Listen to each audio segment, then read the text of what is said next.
9월 20일 주일 새 아침을 주신 주님을 찬양합니다. 소중한 하루를 시작하며 주님을 예배하는 복된 시간 되시길 축복합니다. 찬송가 379장 내 갈 길 멀고 밤은 깊은데 찬양하겠습니다. 새벽 우리에게 주신 말씀은 창세기 47장 27절부터 48장 7절까지입니다. 말씀 함께 보겠습니다. 이스라엘 족속이 애굽 고센 땅에 거주하며 거기서 생업을 얻어 생육하고 번성하였더라. 야곱이 애굽 땅에 17년을 거주하였으니 그의 나이가 147세라. 이스라엘이 죽을 날이 가까우매 그의 아들 요셉을 불러 이제 내가 내게 은혜를 입었거든. 청하노니 내 손을 내 허벅지 아래에 넣고 인애와 성실함으로 내게 행하여 애굽에 나를 장사하지 아니하도록 하라. 내가 조상들과 함께 눕거든. 너는 나를 애굽에서 메어다가 조상의 묘지에 장사하라. 내가 아버지의 말씀대로 행하리이다. 내게 맹세하라. 그가 맹세하니 이스라엘이 침상머리에서 하나님께 경배하니라. 이 일 후에 어떤 사람이 요셉에게 말하기를 내 아버지가 병들었다 하므로 그가 곧 두 아들 므낫세와 에브라임과 함께 이르니 어떤 사람이 야곱에게 말하되 내 아들 요셉이 내게 왔다. 하매 이스라엘이 힘을 내어 침상에 앉아 요셉에게 이르되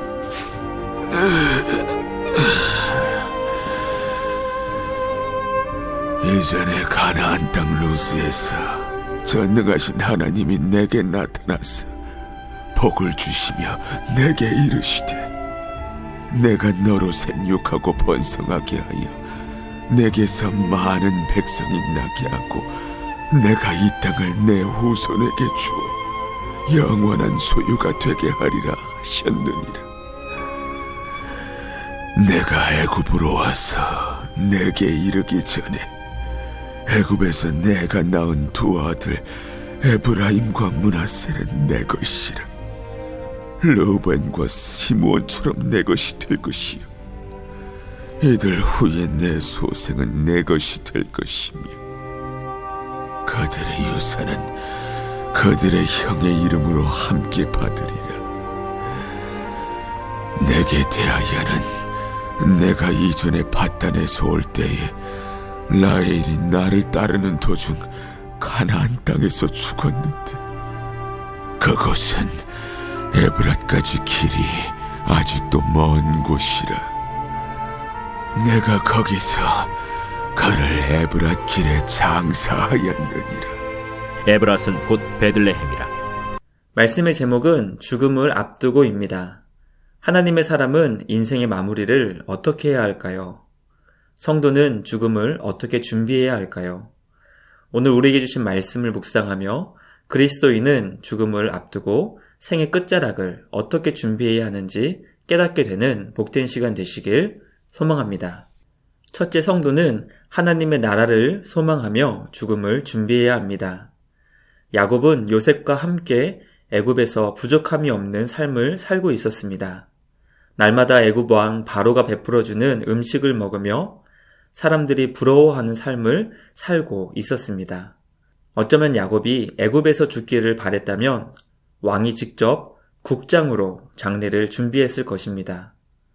그러나 야곱은 요셉에게 약속의 땅 가나안에 자신을 장사해 달라고 간절히 부탁합니다.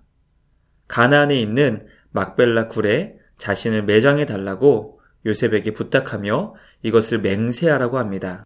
야곱은 죽음을 준비하며 하나님의 나라를 소망했던 것입니다.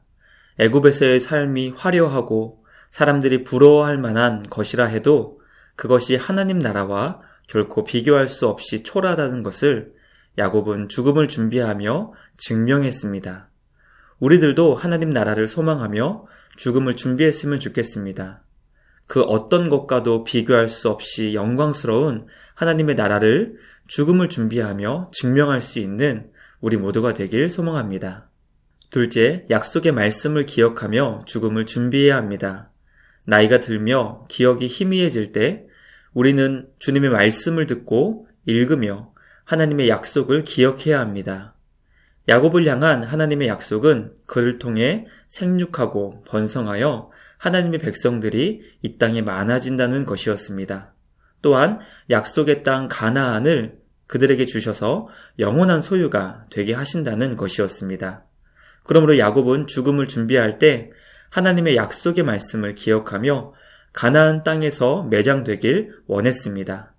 왜냐하면 하나님께서 영원한 소유로 주실 땅이 바로 가나안에 대한 약속의 말씀이었기 때문입니다. 약속의 말씀을 기억한다는 것은 하나님께서 우리를 위해 행하신 일을 기억한다는 의미입니다.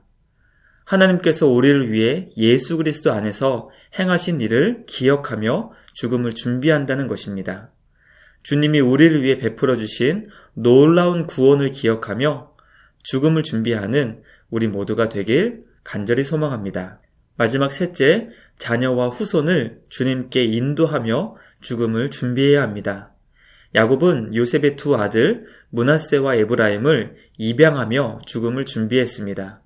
이것은 요셉을 자녀들 가운데 장자로 세우는 의미였습니다. 왜냐하면 장자에게는 형제들보다 2배의 유산을 상속하기 때문입니다.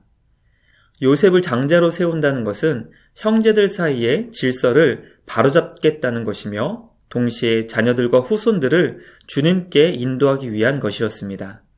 주님을 향한 믿음과 신앙 안에서 형제들의 질서를 바로 세운 것입니다. 신앙은 결코 인생의 나이순도 아니고 믿음의 연륜순도 아닙니다. 먼저 된 자가 나중될 수 있고 나중된 자가 먼저 될 수 있습니다. 그러므로 죽음을 준비하며 자녀들과 후손들을 주님께 인도할 수 있도록 최선을 다할 수 있기를 소망합니다. 우리의 믿음보다 자녀들과 후손들의 믿음이 더욱 크고 강한 믿음이 될 수 있도록 죽음을 준비하기를 소망합니다. 말씀을 마치겠습니다. 죽음을 피할 수 있는 사람은 한 사람도 없습니다. 우리 모두는 예외 없이 죽음의 순간을 맞이할 것입니다. 성도는 하나님 나라를 소망하며 죽음을 준비해야 합니다. 약속의 말씀을 기억하며 죽음을 준비할 수 있어야 합니다. 마지막으로 자녀와 후손들을 주님께 인도하며 죽음을 준비할 수 있어야 합니다. 이렇게 죽음을 준비하며 우리의 죽음이 주님 앞에서 잘했다 칭찬받는 복된 죽음이 될 수 있기를 주님 안에서 간절히 소망합니다. 죽음이 슬프지 않은 이유는, 두렵지 않은 이유는 영원하신 주님을 만날 수 있는 복된 통로이기 때문입니다. 복된 죽음을 주님 안에서 잘 준비하며 우리가 사모하는 주님을 기쁨으로 뵐 수 있는 우리 모두가 되길 주님의 이름으로 축복합니다. 말씀을 생각하며 함께 기도하겠습니다. 주님 안에서 복된 죽음을 준비하게 하옵소서. 하나님의 나라를 소망하며 죽음을 준비하게 하옵소서. 우리에게 주신 약속의 말씀을 기억하며 자녀와 후손들을 주님께 인도하며 복된 죽음을 준비하게 하옵소서. 사모하는 주님 앞에 기쁨으로 설 수 있도록 죽음을 준비하게 하여 주시옵소서. 함께 기도하겠습니다.